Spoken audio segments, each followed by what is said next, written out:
And joining me now via Skype to speak about this is an African Affairs analyst, Ademola Oshodi. Good to have you join us, Ademola Oshodi. Now, let's start by looking at the projected benefits of this trade agreement. For example, it is meant to give the continent a contributed GDP or combined GDP of about $2.5 trillion. It was supposed to raise wages for women, lift 30 million African people out of poverty. There is no doubt that this is a great opportunity for the countries that have signed up to it. But the recurring question is whether the continent has the infrastructure to back it up. Well, it's not just the infrastructure, but also the political will. It's very important for things to be enforced. You each country try to put laws into promulgation, but many times these laws are not enforced, or we do not carry out what we would desire.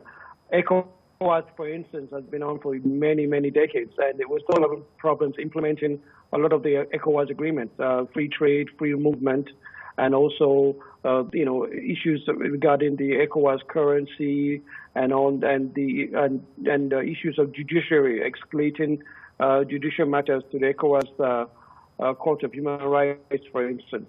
So there's one thing to actually sign up for a free trade agreement. There's another to ensure that things are actually implemented and there's a political will by the government.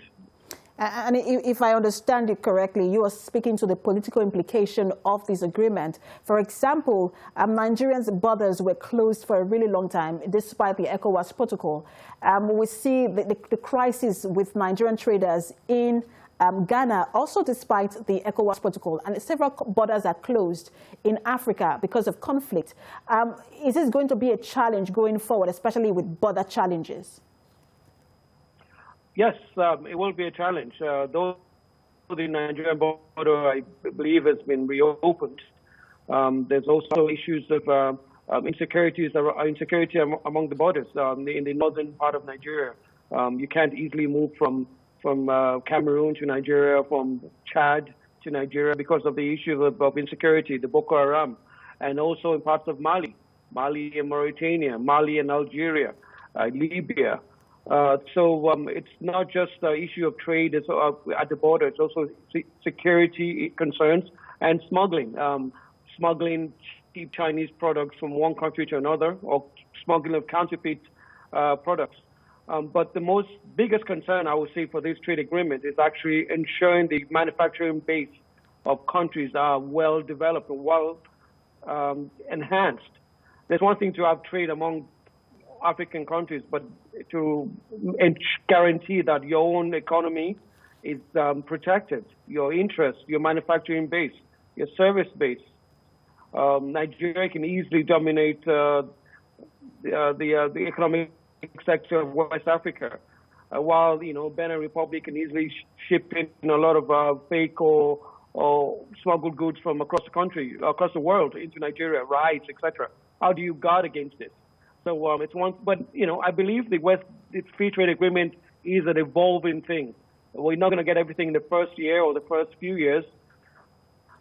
Just like the European Union, it took them decades to get to where they are. So it's a right step, a good first step, but it will take a while for the effect to be felt in the people of Africa and the economies. I just want to quickly jump in because of our time.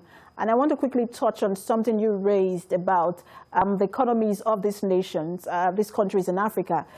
Some people will tell you that, look, Africa is less industrialized now than it was in the 1970s. And this is creating some sort of concern for people that look, the wealthier countries might benefit from this deal much more than the low-income countries. Is there a way to ensure that there is an even distribution of benefits when it comes to this agreement? Well, African countries are mainly exporters of commodities, coffee, tobacco, bauxite, crude oil. So we've really never had a very strong manufacturing base, apart from maybe South Africa or some industries in about some countries. So we never really had that strong base. We can't compete with the Chinese, and cheap products, or even Korea. What we can basically do is ensure that non-manufacturing goods, that non-manufacturing business, services, for instance, is done well. Flights, if you want to fly from one country to another, it's done seamlessly. If you want to transfer money from one part of Africa to another, it's also done seamlessly. And if you want to live and work in different parts of Africa, you have that advantage. All right. So it's not all manufacturing, but there's a lot to be gained that can open up the African economy with these trade agreements as time goes on. All right. Thank you so much for your insight on this. African Affairs Analyst Ademola Oshodi. Thanks for talking to TVC News.